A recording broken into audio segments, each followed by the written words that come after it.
Like अगर आप cruise करेंगे, जिसको क्रूजिंग स्पीड बोलते हैं, आपने छठे गियर में डाल दिया और आप अराउंड 90-100 पर क्रूज़ कर रहे हैं, जो आपका आरपीएम रहता है वो अराउंड 1900 के अराउंड रहता है 100 पे, तो उस हिसाब से आपको फिर माइलेज आराम से 15 का दे देगी। तो गाड़ी खरीदने के बाद आपके चेहरे पे सबसे पहले स्माइल आएगी और वो ये होगी कि जब आप इसको लेकर कहीं जाएंगे और जो आपको अटेंशन मिलेगी, जो आपको एक थोड़ा सा तो कहते हैं ना, रोड पे एक हट के चीज़ चल रही है, आप जहाँ पे जा रहे हैं आपको थोड़ी सी, मतलब मैं ये नहीं कह रहा कि बहुत कुछ वैसा ही है, लेकिन एक जो मर्सिडीज़ एस क्लास या कोई लग्जरी प्रीमियम गाड़ी के साथ होता है, ऐसा आपके साथ होगा। लोग इसको थोड़ा सा रास्ता देते हैं, वो वाली चीज़ है। अब ऑब्वियसली गाड़ी का साइज़ भी आप देख सकते हो किस तरीके से रहने वाला है। तो हाँ, इसमें अगर कोई चल रहा है एटलीस्ट वो ये कि हाँ, लोग समझते हैं कि हाँ कुछ है भाई वहाँ पे हिसाब किताब। तो भाई बहुत चला लिया इसूज़ू वी क्रॉस को, और अब इसका जो है वो टाइम आ गया है जाने का और रिव्यू देने का आप लोगों को। तो वेलकम टू समीरफिकेशन। इस वीडियो में हम बात करेंगे इसूज़ू वी क्रॉस 4x4 मैनुअल के बारे में। ऑब्वियसली ये अभी की जो गाड़ियाँ आ रही हैं ये 1.9 लीटर के इंजन के साथ आती हैं। पहले ये अर्लियर 2.5 लीटर के साथ आती थी। पावर थोड़ी बढ़ी है, रिफाइनमेंट थोड़ी बढ़ी है। मैंने 2.5 और 1.9 की जो बैक टू बैक वीडियो है, लाइक दोनों गाड़ियों को चलाकर 2.5 के कस्टमर के साथ वीडियो भी बनाई है, 2.5 के ओनर के साथ भी वीडियो बनाई है। वो वीडियो आप आई बटन में देख सकते हैं। इस वीडियो में मैं ये आपको बताने वाला हूँ कि पिछले 650 किलोमीटर चलाने के बाद ये मेरे को गाड़ी कैसी लगी। एक छोटा सा आपको रिव्यू देने की कोशिश करूँगा, ज़्यादा टाइम नहीं लूँगा। बस अगर आप इस गाड़ी को लेने का सोच रहे हैं तो आपका बाइंग डिसीजन क्या रहना चाहिए, मेरा इस रिव्यू देखने के बाद वो मैं आपको बताने की कोशिश करूँगा। पहली बार आए थे, सब्सक्राइब कर लीजिएगा, यहाँ पर आपको गाड़ियों के वीडियोज़ आती हैं। अब स्टार्ट करते हैं। को गाड़ी का जो डिज़ाइन है वो खूबसूरत लगता है। अब ये सबको पता होगा, सब ने रिव्यू में चिल्ला चिल्ला के बोल दिया है ऑलरेडी कि ये जो अभी हम इंडिया में गाड़ी देख रहे हैं ये मतलब कि आउटडेटेड वाली गाड़ी है। लाइक जो बाहर इंटरनेशनल मॉडल आता है वो अपडेट कर दिया गया है इसूज़ू के द्वारा, लेकिन इंडिया में ही अभी भी पुराना वाला मॉडल ही बेच रहे हैं। इसको चेंज की ज़रूरत है। क्यों ज़रूरत है? क्योंकि ऑब्वियसली थोड़ा सा डिज़ाइन जो है वो और बेटर हो सकता है। लाइक अगर बाहर इंटरनेशनल मॉडल ऐसा आ रहा है तो इसको भी चेंज कर देंगे तो अच्छा ही रहेगा, वो वाली चीज़ है यहाँ पे। लेकिन हाँ, नो डाउट इस डिज़ाइन के साथ भी गाड़ी बुरी नहीं लगती है। शूट के दौरान ये प्यारा सा डॉग भी आ गया। अब देखो, इस गाड़ी को लेने के बाद आपका सबसे बड़ा क्वेश्चन होगा कि यहाँ क्या प्रोग्राम बन सकता है साहब, क्योंकि ये जो पीछे डेक है, डाला जिसको बोलते हैं हिंदी में, इसमें क्या क्या चीज़ें आ सकती हैं। तो देखो, बहुत बड़ा है ये। इसकी जो कैपेसिटी है वो अराउंड 250 से 300 किलो के अराउंड है। अब ऑब्वियसली इतना तो कोई डालेगा नहीं इस पर। 2 बाइक पैरेलली आप लगा सकते हो मैनेज करके। और फिर ये है कि आपका जो टेल गेट है वो ओपन रहेगा, तो फिर वो कितना सेफ़ है फिर वो आपका खुद के रिस्क पे करें, वो वाली चीज़ें रह जाती हैं। लाइक ये है कि हाँ, चीज़ें इसमें बहुत सारी आप रख सकते हैं। और अगर आप चाहें तो इसूज़ू की तरफ से ही सबसे पहली चीज़ तो ये जो आप ये देख रहे हैं, ये लाइनर, ये एज एन एक्सेसरीज़ आता है, ये फैक्ट्री फिटेड नहीं है। और जो इसका ऊपर का आप कवर वगैरह है वो भी आप लगवा सकते हैं, वो जो है वो एक्सेसरीज़ का पार्ट है। एक और चीज़ें हैं यहाँ पे, आप हाइड्रोलिक वगैरह वो भी लगवा सकते हैं। जैसे कि भी हार्ड क्लोज हो रहा है, अगर मैं इसको एकदम से छोड़ दूँगा तो हाइड्रोलिक लगवाने के बाद उस जो है वो soft closing, soft opening mechanism जिसको हम बोलेंगे, वो हो जाता है। एंड इसके अलावा एज सच पीछे से मेरे को कोई चीज़ें नहीं है जो हाईलाइट करने की ज़रूरत है गाड़ी में। सारी चीज़ें जो हैं वो खूबसूरत लगती हैं, सुंदर लगती हैं। बाकी ये जो क्रोम का आप एलिमेंट देख रहे हो टेल लाइट के अराउंड, ये जो है एक्सेसरीज़ का पार्ट है। एंड बाकी पीछे बड़ा बड़ा इसूज़ू वगैरह तो लिखा ही हुआ है। अंदर भी मैं आपको दिखा देता हूँ किस तरीके से डेक आता है। पीछे आपका जो है वो डिफॉगर आता है, जो कि हाईलाइट करने की ज़रूरत है मुझे। एंड 18 इंचेस के व्हील आते हैं, जो व्हील का डिज़ाइन है वो काफ़ी खूबसूरत है। बाकी देखो, मैंने इसको मोस्टली सिटी में चलाया है और सिटी में मेरे को लाइक, देखो गाड़ी तो बड़ी है नो डाउट। एक बार मैं साइड प्रोफाइल दिखा देता हूँ कि लेंथ वाइज ये कितनी है। तो आपको थोड़ा सा ख्याल तो रखना पड़ता है अगर आप गलियों वगैरह में चला रहे हैं, लेकिन वही वाली बात है, अगर आप माहिर हो गए हैं ड्राइविंग में तो आपको कोई दिक्कत नहीं हो सकती है। एग्जाम्पल के तौर पे बता देता हूँ, मैं बदरपुर में रहता हूँ, मोलरबंद एक्सटेंशन में। तो जो लोग इधर का एरिया जानते होंगे उन्हें पता हो कितनी पतली पतली गलियाँ हैं, और मैं घर के पास खड़ी करता था।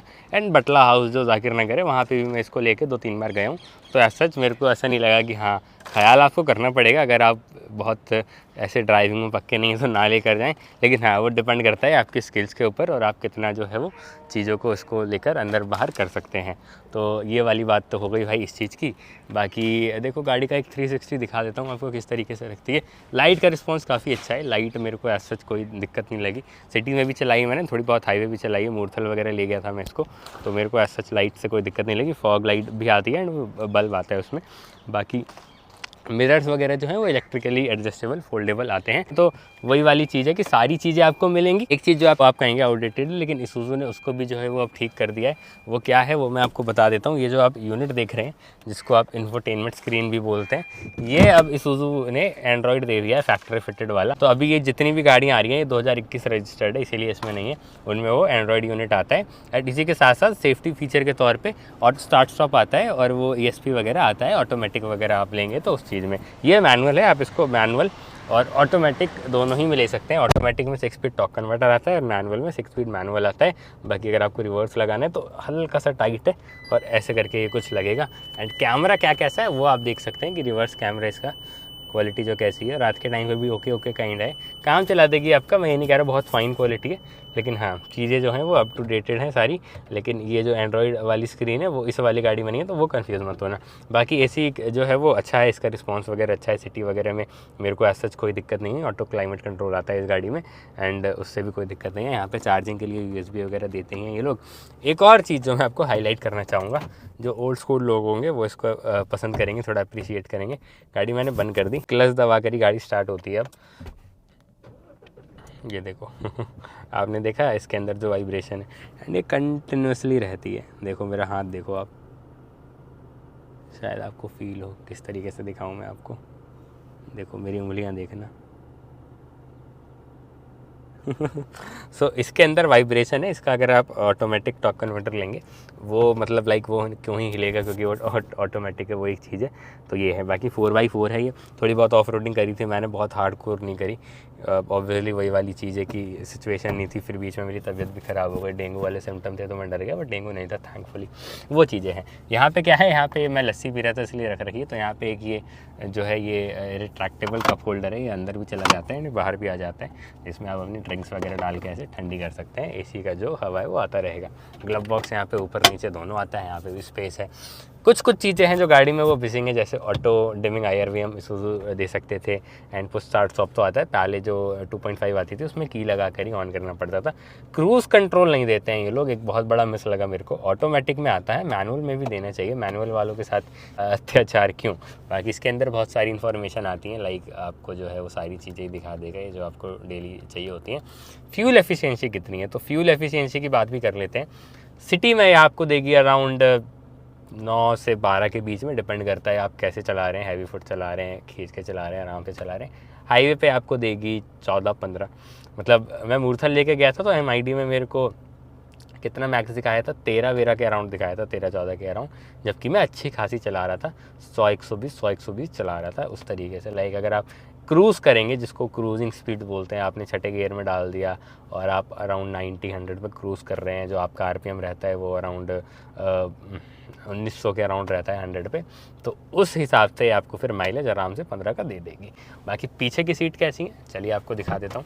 पीछे की सीट्स के बारे में भी बोलना ज़रूरी है। हालांकि मैं फैमिली वगैरह के साथ इसको टेस्ट कर चुका हूँ, सारी चीज़ों को लाइक बैठा कर, तो उस चीज़ के बारे में मेरे को पता है। देखो जितने भी पिकअप ट्रक होते हैं उनकी जो पीछे की सीट होती है, ये वाला जो पार्ट होता है ये काफ़ी अपराइट होता है, तो उसमें आप काफ़ी लॉन्ग रन में बैठेंगे तो आपको ये लगेगा हाँ मैं थोड़ा सा और जो अपना बैक है वो पीछे कर सकता था, थोड़ा सा फैल के बैठ सकता था। लेकिन हाँ स्पेस वाइज कोई दिक्कत नहीं है, चाहे वो लेग रूम हो चाहे वो नी रूम हो, सफिशिएंट है। ये वाली सीट जो है वो मेरे हाइट के अकॉर्डिंग एडजस्ट है और आप देख सकते हो मेरे को कितना स्पेस मिल रहा है, और वहाँ थोड़ा सा ज़्यादा है क्योंकि वो सीट और आगे है। पीछे क्या आता है, यहाँ पे ये 2 कप होल्डर है। AC वेंट पीछे नहीं आते हैं, लेकिन AC अच्छा है गाड़ी का तो आपको ज़रूरत नहीं पड़ती है। बाकी आर्म रेस्ट आता है जो मैं आपको शायद दिखाना भूल गया था, जिसके अंदर डीप स्टोरेज है। चार्जिंग के लिए यहाँ पे एक USB भी दे रखी है। बाकी पीछे ये पॉकेट वगैरह है एंड यहाँ पे आर्म रेस्ट भी आता है। स्पेस वाइज कोई दिक्कत नहीं है, पीछे हल्का सा ट्रांसमिशन टनल है, बट दैट्स ओके, आप इतना चीज़ें इसमें नोटिस नहीं करेंगे। अब देखो जो पिकअप ट्रक लेने वाली ऑडियंस है वो इन चीज़ों को तो नहीं वो करेगी। हाँ उनको ये है कि फ़ीचर्स चाहिए, एटलीस्ट फ़ीचर दो। अब इसका जो सीधा कंपटीशन है वो हाइलक्स के साथ है, तो हाइलक्स में क्या है कि थोड़े से जो चीज़ें हैं उसमें 2-4 वो ज़्यादा हैं, तो वहाँ पे इसूज़ू को ये करना पड़ेगा कि आपको अगर कंपटीशन पे भी नज़र रखनी है तो आप कुछ चीज़ें एक्स्ट्रा कर सकते हैं गाड़ी के साथ, ताकि जो आप सेल्स हैं वो अच्छे गेन कर सकें।